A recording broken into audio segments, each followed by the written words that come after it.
I ride a near bone stock Apache RR 310 at the track at least 2 to 3 times a year. And for a 313cc motorcycle with no trick suspension or brakes or tires or engine maps, it's pretty potent. The one-make race Apache RR 310 though is a completely different animal. It runs lighter wheels from Racing Boy, it has more potent brakes, the suspension has been worked upon too. Plus the engine is a tricked out unit with higher lift cams and racier, more aggressive fuel maps. And both the intake and exhaust have been tuned further to give this motorcycle at least 10 bhp more than the stock 34 bhp RR 310.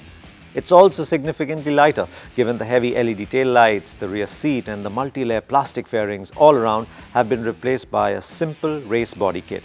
It also doesn't run any instrumentation. In simple words, it is a proper race bike.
Two minutes 7 seconds, which puts the race RR 310 average speed at around 105 kilometers per hour around the lap.